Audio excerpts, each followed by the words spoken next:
अब हैं doctor Akhileshwar Kumar Dwivedi, assistant professor ABP college, government college Agastya Muni, Rudraprayag, Uttarakhand. आज 2013 एवं 14 में भाभा परमाणु अनुसंधान संस्थान मुंबई की हिंदी ज्ञान परिषद द्वारा पुरस्कृत सम्मानित है। आपके द्वारा लगभग 25 शोध पत्र प्रकाशित हैं। आपने विभिन्न पत्र पत्रिकाओं में 22 लेख प्रकाशित हुआ है। आप बिहार एवं झारखंड में जियोग्राफिकल सोसाइटी का आजीवन सदस्य हैं। सदस्य होने के नाते आपको बिहार और झारखंड पर हर एक भौतिक, आर्थिक अत्यधिक पकड़ है। मैं आपसे विनम्र निवेदन करूंगा कि आपका जो विषय है आर्थिक क्षेत्र पर कोविड-19 का क्या प्रभाव पड़ा, और 20 मिनट में समय सीमा में भी आप अपनी व्याख्यान देकर हम लोगों को अनुकृत करें। डॉक्टर अखिलेश बाबू। धन्यवाद डॉक्टर आनंद सिंह जी। इस वेबिनार विषाणु जन्य महामारी आपदा कोविड-19 का विभिन्न आयामों पर प्रभाव की मुख्य संरक्षिका भागलपुर विश्वविद्यालय की कुलपति महोदया प्रोफेसर नीलिमा गुप्ता जी का मैं आभार प्रकट करता हूं। प्रोफेसर प्रति कुलपति professor Ramesh Kumar ji, BLSC college के chairman doctor Mrityunjay Singh Ganga ji, BLSC college के प्राचार्य प्रोफेसर नईमुद्दीन जी, सह संयोजक प्रोफेसर राजकुमार सिंह जी, आयोजन के समन्वयक डॉक्टर दीपक कुमार दिनकर जी, रणवीर कुमार यादव जी तथा विनोदानंद मंडल जी का मैं आभार प्रकट करता हूं। और साथ ही साथ दुबे छपरा बलिया के पूर्व प्राचार्य प्रोफेसर गणेश कुमार पाठक जी का भी मैं तहे दिल से आभार प्रकट करता हूं, जिन्होंने मुझे इस सेमिनार में कीनोट स्पीकर के लिए आमंत्रित किया। वर्तमान में कोरोना से जो अलग अलग क्षेत्र प्रभावित हुए हैं उसके संबंध में काफी कुछ इस वेबिनार के माध्यम से विभिन्न विद्वानों द्वारा कहा जा चुका है। मुझे जो टॉपिक दिया गया है वह आर्थिक प्रभाव के ऊपर है कि आर्थिक प्रभाव किस तरह से आर्थिकी को कोरोना ने जो है प्रभावित किया है। जब भी ये आर्थिक प्रभाव की बात आती है तो हम लोग हमेशा राष्ट्रीय और अंतर्राष्ट्रीय स्तर पर सोचना शुरू कर देते हैं। मेरा ये कहना है कि आप स्थानीय स्तर से ही शुरुआत कीजिए। अपने आसपास के जनपद में ही देखिए, जहां आप रहते हैं अपने मोहल्ले में ही देखिए कि इस कोरोना ने वहां की आर्थिक गतिविधि को किस तरह से प्रभावित कर दिया है। जैसे कि मैं एग्जाम्पल देता हूं आपको, आपके ही जनपद में जो धार्मिक स्थल हैं, पर्यटन स्थल हैं, पार्क हैं, म्यूजियम हैं, ये वर्तमान में या पिछले साल के कोरोना काल में भी यह लॉकडाउन की वजह से बंद थे। तो ये कोरोना का इतना प्रभाव था कि लॉकडाउन लगाना पड़ गया और इनको बंद करना पड़ गया।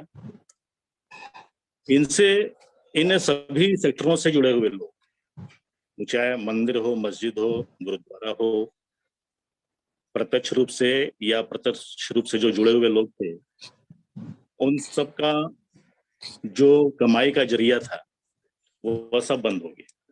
एग्जाम्पल के तौर पर आप देख सकते हैं कि धार्मिक स्थलों के आसपास जो है छोटी मोटी दुकानें हुआ करती थी। मंदिर के आगे आपके पूजन सामग्री, फूल, प्रसाद या चाय समोसे की दुकानें, पान की दुकानें, जिसके माध्यम से लोग अपना रोजगार करते थे, वह सभी रोजगार जो है वर्तमान में इस कोरोना की वजह से बंद हो गए हैं। मतलब उस कार्य में लगे हुए सभी लोग क्या हो गए? बेरोजगार हो गए, उनकी आमदनी खत्म हो गई। पर्यटन स्थल के आगे भी चाय कॉफी की दुकानें या समोसे की दुकानें, पान की दुकानें, फेरी करने वाले, इन सब का जो है बिजनेस जो है खत्म हो चुका और इस समय वो बेरोजगारी की हालत में है। वैसे ही आप देखेंगे कि पार्क वगैरह जो हैं, अक्सर लोग शाम को अपने परिवार के साथ पार्क में जाते हैं। उसके बाहर भी जो है भुंजे की दुकान, चने की दुकान, गुब्बारे की दुकानें, फेरी करने वाले वो अपनी सामग्री को बेचते थे और उससे वो अपना धन अर्जन करते थे और अपने परिवार का पेट चलाते थे। तो ये सब चीजें जो है कोरोना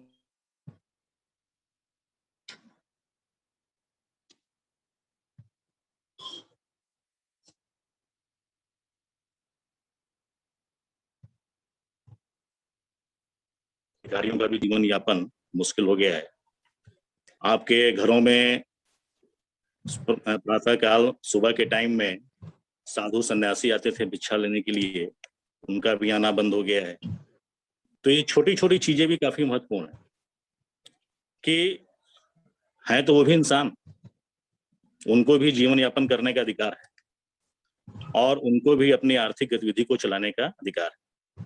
वो चाहे मांग कर रहे हैं, चाहे जैसे भी कर, लेकिन उनका भी जीवन यापन जो है प्रभावित हुआ है। एक प्रकार से उनका भी रोजगार जो है वो मारा गया है। वहीं हम परिवहन के क्षेत्र में भी देखें तो परिवहन के क्षेत्र में भी पिछले लॉकडाउन में परिवहन यातायात पूरी तरह से बंद था।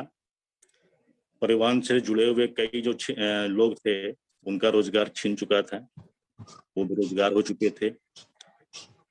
इस लॉकडाउन में भले ही परिवहन जारी है, लेकिन फिर भी यात्रा की जो गतिविधियां हैं उतनी तेजी से संपन्न नहीं हो रही हैं। परिवहन क्षेत्र में भी जो लोग लगे हैं वह कम वेतन पर लगे हुए हैं।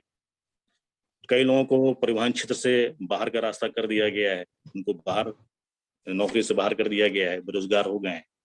तो इस लॉकडाउन में जो अगर हम आर्थिक गतिविधि को देखें तो या तो लोग बेरोजगार हो गए या उनकी आय में कमी हो गई।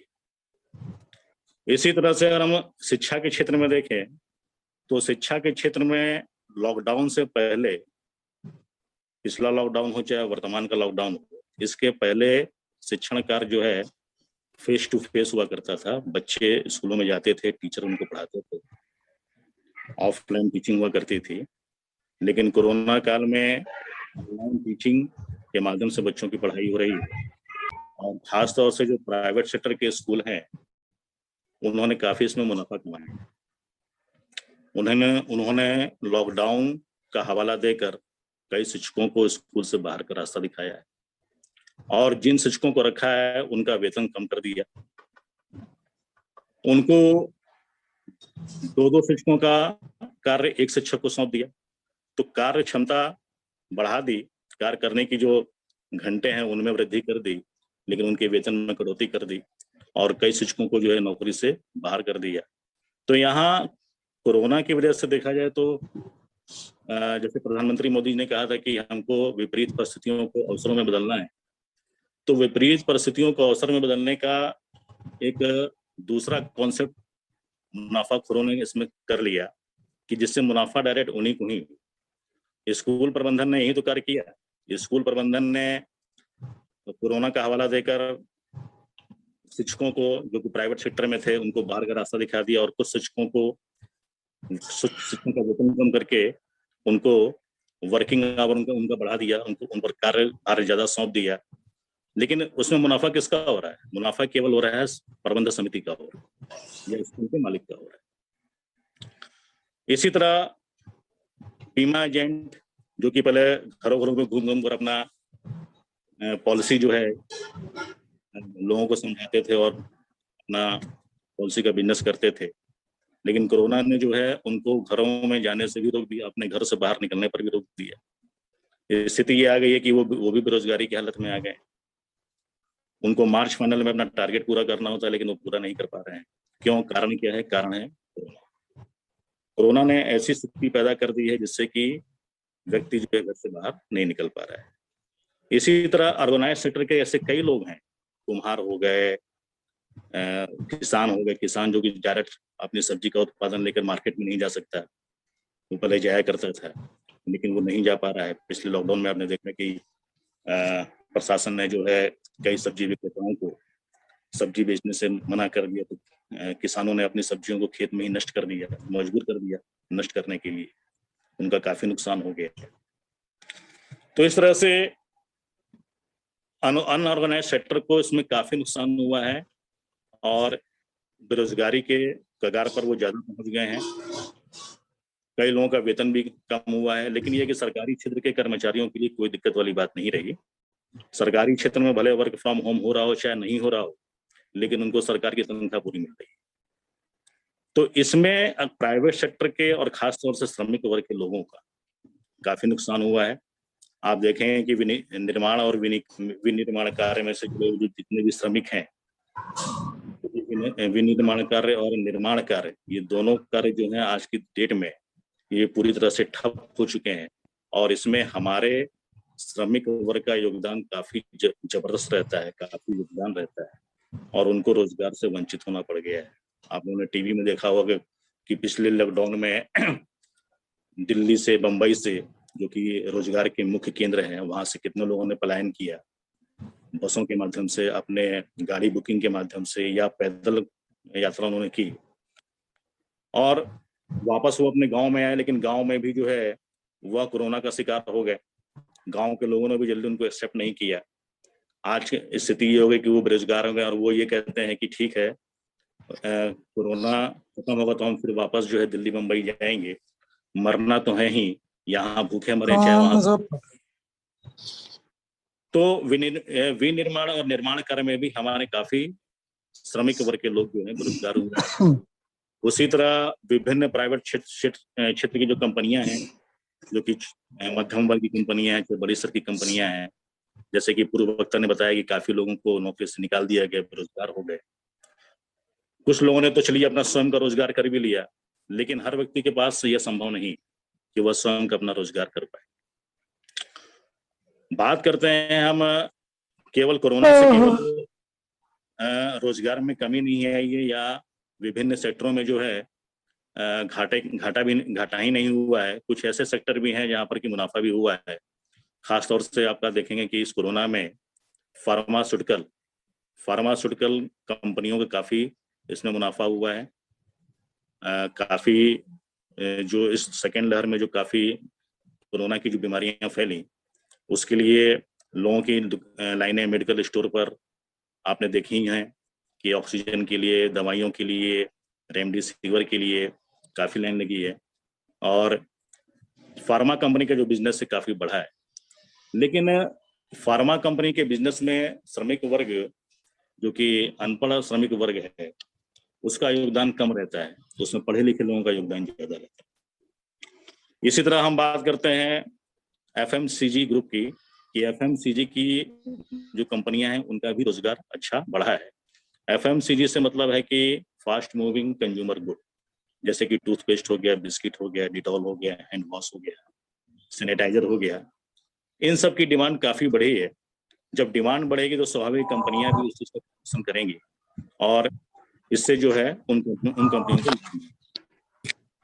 इसी तरह से जो ऑनलाइन टीचिंग की बात आती है, हालांकि ऑनलाइन टीचिंग का जो कॉन्सेप्ट है यह कोरोना से बहुत पहले आ चुका था, जैसे बायजू हो गया, वेदांतु हो गया और भी हम नई नई कंपनियां आ गई हैं।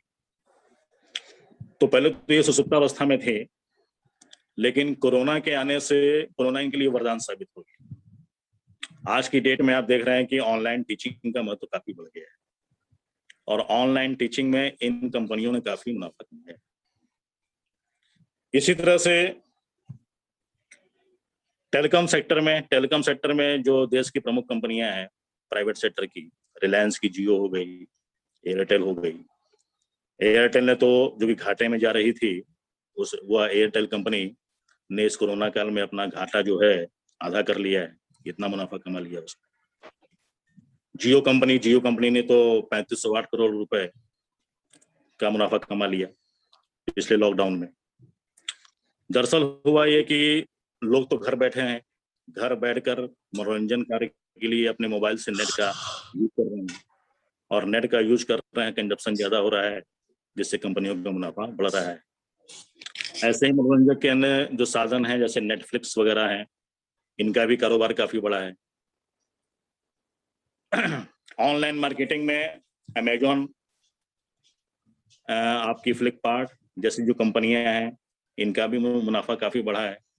खास तौर से फ्लिपकार्ट और अमेजन में सबसे ज्यादा मुनाफा अमेजन का हुआ है। पिछले साल ही अमेरिका में उसका 200 करोड़ रुपए का मुनाफा हुआ है, क्योंकि आदमी घर से बाहर निकल नहीं सकता, मार्केटिंग कर नहीं सकता, लेकिन ये कि ऑनलाइन प्रोडक्ट को वो अपने ऑनलाइन माध्यम से मंगा सकता है। हालांकि पिछले लॉकडाउन में तो ऑनलाइन प्रोडक्ट मंगाने की भी मनाही थी, लेकिन इस लॉकडाउन में ऑनलाइन प्रोडक्ट पर कोई रोक टोक नहीं थी, जिससे कि ऑनलाइन सेक्टर से अमेजॉन को काफी फायदा मिला है। घाटे में अगर रहा है तो परिवहन सेक्टर रहा है, एयरलाइन रही हैं, स्टील कंपनियां रही हैं, सीमेंट की कंपनियां रही हैं।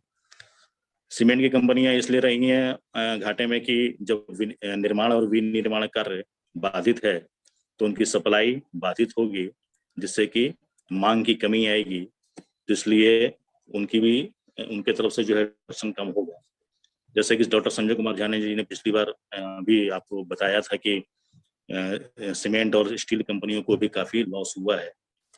तो इस तरह से जो है हमारे इस अर्थव्यवस्था में कुछ सेक्टरों में नुकसान हुआ है और कुछ सेक्टरों में फायदा हुआ है, लेकिन नुकसान ज्यादा हुआ है क्योंकि हमारे श्रमिक वर्ग जो है वह पढ़े लिखे नहीं है, वो मजदूरी कर सकते हैं,